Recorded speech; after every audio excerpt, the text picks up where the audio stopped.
अब जब video he art of noticing के बारे में, तो चलिए वीडियो के स्टार्टिंग में ही एक एक्सपेरिमेंट करते हैं। अभी इसी वक्त बिना वीडियो से नजर हटाए क्या आप कॉन्फिडेंटली बता सकते हैं कि आपने जो अभी शर्ट या टी शर्ट पहना है उसमें कितने बटन्स हैं? या आज सुबह जब आपने अपना फोन उठाया था तो सबसे पहला नोटिफिकेशन किस ऐप का था? अगर आप सोच में पड़ गए हैं तो एक और सवाल, आपके घर से स्कूल या कॉलेज के रास्ते में टोटल कितने स्पीड ब्रेकर्स हैं? 90% लोग इसका ठीक से जवाब नहीं दे पाएंगे और इसमें आपकी गलती नहीं है। यही सबसे बड़ा डिफरेंस है सिर्फ देखने और ऑब्जर्व करने में। हम सबकी आंखें खुली तो जरूर है, लेकिन हम सब एक ऑटो पायलट मूड में जी रहे हैं। रोज सड़क पर चलते हैं, लोगों से मिलते हैं, हजारों चीजें देखते हैं, लेकिन हमारा दिमाग एक्चुअली उसे रजिस्टर ही नहीं करता। हिस्ट्री गवाह है कि जिन लोगों ने अपना ऑटो पायलट मूड ऑफ कर दिया, दुनिया उन्हीं को जीनियस कहती है। एक आम इंसान को पेड़ से सेब गिरता हुआ सिर्फ दिखता है, लेकिन आइजैक न्यूटन उसमें ग्रेविटी ऑब्जर्व कर लेता है। एक आम इंसान को सिर्फ एक नॉर्मल पेंटिंग दिखती है, लियोनार्डो दा विंची उसमें ऑब्जर्वेशन का मैजिक डालकर मोनालिसा बना देता है। तो सवाल ये उठता है कि हम अपनी इस खोई हुई सुपर पावर को वापस कैसे लाएं? आज के वीडियो में हम कोई हवाई बातें नहीं करेंगे, हम प्रॉपर न्यूरो साइंस और साइकोलॉजी की मदद से इस आर्ट ऑफ नोटिसिंग के पीछे की शॉकिंग रियलिटी को डिकोड करेंगे। हम समझेंगे कि कैसे हमारा ही दिमाग हमारे साथ खेल खेलता है, कैसे आप इसे हैक करके दुनिया को वैसे देख सकते हैं जैसे 99% लोग नहीं देख पाते। तो चलिए शुरू करते हैं। इस वीडियो में आगे बढ़ने से पहले मैं आपको एक क्लियर वार्निंग दे दूं। आज मैं आपके दिमाग के साथ कुछ साइकोलॉजिकल माइंड गेम खेलने वाला हूँ। हम सिर्फ थ्योरी की बातें नहीं करेंगे, बल्कि हर एक सेक्शन के एंड में आपको एक चैलेंज देंगे और मेरा दावा है कि ज्यादातर लोग उस चैलेंजेस में फेल हो जाएंगे। इस प्रोसेस में आपको ये पता चलेगा कि आपका दिमाग एक्चुअली आपको कितना बड़ा धोखा दे रहा है। तो सबसे पहले समझते हैं कि हम प्रैक्टिकली ब्लाइंड क्यों हैं। आपको लगता है कि आप जो देख रहे हैं वही रियलिटी है। साइंस कहती है कि हमारे पांचों सेंसेस मिलकर लगभग 1.1 करोड़ बीट्स का डाटा भेजते हैं। लेकिन एक शॉकिंग सच बताऊं, हमारा कॉन्शियस दिमाग, यानी आप जब अभी इस वीडियो को देख रहे हैं, वो एक सेकंड में सिर्फ और सिर्फ 40 बीट से डाटा को ही कैप्चर कर पाता है। मतलब आपका दिमाग बाकी का 99.99% डाटा डिलीट कर देता है। आपका दिमाग एक स्ट्रिक्ट सिक्योरिटी गार्ड की तरह काम करता है। वो सिर्फ वही इन्फॉर्मेशन आपके अंदर आने देता है जो उसे लगता है कि अभी आपके लिए इम्पोर्टेंट है, बाकी सब गायब। यही वजह है कि जब आपके सामने कोई बड़ा मैजिशियन या फिर कोई हाईली मैनिपुलेटिव इंसान आपके सामने होता है, वो आपके ध्यान को आसानी से हैक कर लेता है। वो जानते हैं कि आप वो 11 मिलियन चीजें नहीं, सिर्फ वो 40 बीट से डाटा देख रहे हैं जो वो आपको दिखाना चाहते हैं। आपको लगता है कि कंट्रोल आपके पास है, पर रियलिटी बिल्कुल ऑपोजिट है। अब आते हैं चैलेंज पर। जब आपने ये वीडियो क्लिक किया तो इस वीडियो के थंबनेल में वो क्या लिखा हुआ था, या फिर छोड़िए बैकग्राउंड में ऐसी कौन सी चीज है जो अभी अभी गायब हुई है? दिमाग पर जोर डालिए, नहीं याद आ रहा है ना? जवाब ढूंढने के लिए आपको वीडियो रिवर्स करना पड़ेगा। यही है आपके 40 बिट्स मेमोरी का इल्यूजन। आपको लगता था आप सब चीज ऑब्जर्व कर रहे हैं, एक्चुअली में आपका दिमाग आधी नींद में था। अगर आप इस पहले चैलेंज में फेल हुए हैं तो थोड़ा अलर्ट हो जाइए, क्योंकि असली साइकोलॉजिकल ट्रैप्स तो अभी बाकी है। अब एक कड़वा सच सुनिए, हम चीजों को नोटिस करना इसलिए बंद नहीं करते क्योंकि हमारा दिमाग कमजोर है। हम इसलिए ब्लाइंड हो जाते हैं क्योंकि हम आदत के गुलाम बन चुके हैं। बचपन से सोसाइटी हमारे अंदर एक डिफॉल्ट सॉफ्टवेयर इंस्टॉल कर देती है। एक सिंपल सा एग्जांपल लीजिए। अगर इस वीडियो को देख रहे 1000 लोगों से मैं कहूँ कि अभी एक पेपर लो और उसमें एक सीनरी ड्रॉ करो, तो 90% लोग एग्जैक्टली सेम ड्राइंग बनाएंगे। दो पहाड़, उनके बीच एक उगता हुआ सूरज, घर, रोड, आसमान में भी शेप की उड़ती हुई चिड़िया। क्यों? क्या हम सबने बचपन में यही पहाड़ देखा था? नहीं, हमने बस एक कॉपी पेस्टेड आइडिया को बिना सोचे समझे एक्सेप्ट कर लिया। जब हम किसी चीज के आदी हो जाते हैं तो उस पर सवाल उठाना, उस पर ध्यान देना बंद कर देते हैं। जो जैसा चल रहा है हम उसे नॉर्मल मान लेते हैं। और असली खतरा तो यही है जब आप क्वेश्चन करना बंद कर देते हो,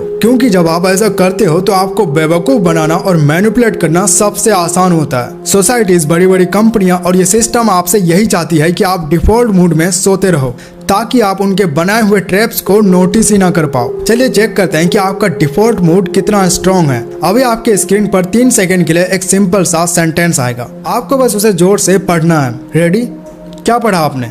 यू आर ए जीनियस। अगर हाँ तो कॉन्ग्रेचुलेशंस, आप फिर ट्रैप हो चुके हैं। ध्यान से थोड़ा रिवाइंड करो और देखो वहाँ पे डबल ए था। आपके दिमाग ने दूसरे ए को कम्प्लीटली इनविजिबल कर दिया, क्योंकि आपका दिमाग सेंटेंस पढ़ने की आदी हो चुकी है। उसने डिफॉल्ट सेटिंग ऑन की और एरर को खुद ब खुद डिलीट कर दिया। वो वही देखता है जो वो देखना चाहता है, वो नहीं जो एक्चुअली वहाँ है। और यकीन मानिए रियल लाइफ में यही आदत आपसे ऐसे डिटेल्स मिस करवाती है जो आपका पूरा करियर या रिलेशन बचा सकती है। अब आते हैं दुनिया की सबसे डार्क रियलिटी पर। जब आप डिफॉल्ट मोड में सोते रहते हैं तो ये सिस्टम यानी बड़ी बड़ी कंपनियां, गवर्नमेंट और ये सोसाइटी बिना आपको बताए कैसे आपके बिहेवियर को कंट्रोल करता है। क्या आपने कभी नोटिस किया है कि मेट्रो स्टेशन, एयरपोर्ट्स या बस स्टॉप्स पर जो बेंचेस होते हैं वो अक्सर टेढ़े क्यों होते हैं, या उनके बीच में आयरन के आर्म रेस्ट क्यों लगे होते हैं? देखने में आपको लगेगा कि ये कोई मॉडर्न डिजाइन है, लेकिन असलियत में इसे हॉस्टाइल आर्किटेक्चर कहा जाता है। इसे जानबूझकर ऐसा बनाया जाता है ताकि कोई होमलेस इंसान वहां लेटकर सो ना सके।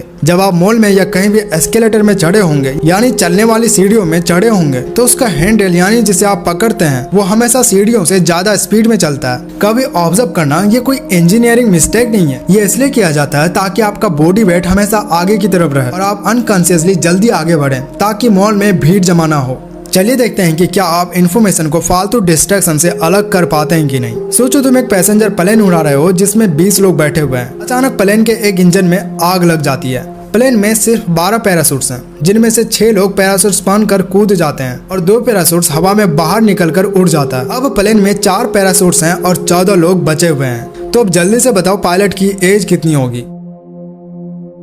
अगर आप अपने दिमाग में 20 - 6 - 2 कैलकुलेट कर रहे हैं तो आप पूरी तरह ट्रैप में फंस चुके हैं। मैंने पहले ही लाइन में कहा था कि सोचो तुम एक प्लेन उड़ा रहे हो तो पायलट की एज वही होगी जो आपकी एज है। आपका दिमाग फालतू के नंबर्स और पैनिक वाले सिनेरियो में इतना उलझ गया कि आपने सबसे मेन और ऑब्वियस चीज को ही कम्प्लीटली इग्नोर कर दी है। रियल लाइफ में भी सोसाइटी और मीडिया आपको ऐसे ही डिस्ट्रैक्शंस देती है ताकि आपका ध्यान असली ट्रूथ पर जा ही ना। जैसे अभी खान सर वाला सीन चल रहा है, ऐसे ऐसे न्यूज सामने आ रहा है जो सच है ही नहीं। दुनिया के सबसे बड़े डिटेक्टिव कैरेक्टर शेरलॉक होम्स ने एक बहुत ही बड़ा कॉन्सेप्ट दिया था जिसे कहते हैं ब्रेन एटिक। उन्होंने कहा था कि एक इंसान के दिमाग एक छोटे खाली कमरे जैसा होता है। जो आम लोग होते हैं उस कमरे में हर तरह का कचरा भर देता है। सोशल मीडिया की कंट्रोवर्सी, किसने क्या कहा, फालतू के मीम्स और रील्स। रिजल्ट ये होता है कि जब उन्हें किसी इंपॉर्टेंट सिचुएशन में सही फैसला लेना होता है तो उनके दिमाग के पास स्पेस ही नहीं बचती। लेकिन जो टॉप 1% के लोग होते हैं जो रियल दुनिया के मास्टरमाइंड्स हैं, वो अपने ब्रेन एटिक को साफ और ऑर्गेनाइज रखते हैं। वो हर चीज पर ध्यान नहीं देते बल्कि उनका दिमाग सिर्फ एक चीज ढूंढता है, यानी जो चीज जैसी होनी चाहिए। अगर वैसी नहीं है तो उनका अलर्ट बटन ऑन हो जाता है। आपको क्या लगता है ओला, उबर, जोमेटो या फिर पेटीएम के फाउंडर्स ने कोई नया प्लेनेट ढूंढा था? बिल्कुल नहीं। उन्होंने बस डेली लाइफ में चलने वाला एक प्रॉब्लम को ऑब्जर्व किया जिसे 99% लोग डिफॉल्ट प्रॉब्लम समझकर रोज झेल ले रहे थे। चलिए एक टेस्ट करते हैं कि आप अपने सबसे करीबी दोस्त यानी अपने स्मार्टफोन को कितना समझते हैं, कितना ऑब्जर्व करते हैं। आप हर दिन कम से कम 5 से 6 घंटा अपने फोन की स्क्रीन को देखते हैं, लेकिन क्या आप अभी बता सकते हैं बिना आपके फोन को पलटे कैमरा लेंसेज है उनके एग्जैक्ट पैटर्न्स क्या है? सबसे ऊपर कौन सा लेंस है? फ्लैश लाइट किस साइड है? मैक्सिमम लोग गलत जवाब देंगे या फिर कंफ्यूज हो जाएंगे। सोचिए, जिस डिवाइस को आप सालों तक अपने पास रखते हैं आप उसे भी डीपली ऑब्जर्व नहीं कर पा रहे हो। जब आप इतनी बड़ी चीज को मिस कर सकते हो तो सोचो रियल लाइफ में आपके पास चल रही कितनी अपॉर्चुनिटीज, मैनिपुलेशन टैक्टिक्स को आप रोज मिस कर रहे हो। अब आप सोच रहे होंगे कि ऑब्जर्वेशन जब इतनी पावरफुल चीज है तो ये गायब कहाँ हो गई? सच तो यह है कि वो गायब नहीं हुई है, वो बस दबा दी गई है। छोटे बच्चे को कभी ऑब्जर्व करना सीखना नहीं पड़ता। 1 साल का बच्चा जब किसी नई जगह जाता है तो वो हर लाइट, हर आवाज, हर मूवमेंट को गौर से देखता है। ऑब्जर्वेशन अपनी पीक पर होती है क्योंकि उसके दिमाग में कोई लैंग्वेज नहीं होती, वो बस अपने सेंसेस से दुनिया को महसूस करता है। हम प्रेजेंट मोमेंट में जीने की बजाय हर वक्त अपने ही दिमाग में बातें करते रहते हैं। कल बॉस को क्या बोलूंगा, कल टीचर को क्या बोलूंगा, उसने मुझे वो टेक्स्ट क्यों किया। इसे कहते हैं द थॉट क्लाउड। एक आम इंसान दिन में 60,000 थॉट्स प्रोसेस करता है। जब आपका दिमाग पहले ही इतना अंदर शोर मचा रहा है तो बाहर की रियल दुनिया आपको दिखेगी कैसे? आप ओवर थिंकिंग के मैट्रिक्स में फंस जाते हैं। आप सामने रखी चीज को भी आपको नहीं दिखती। चलिए प्रूफ करते हैं कि आपका दिमाग कैसे डिटेल्स को स्किप करती है। नीचे लिखे सेंटेंस को ध्यान से पढ़िए और ऑब्जर्व कीजिए कि कितनी बार एफ लिखा हुआ है। अब अपना जवाब सबसे पहले कमेंट करो।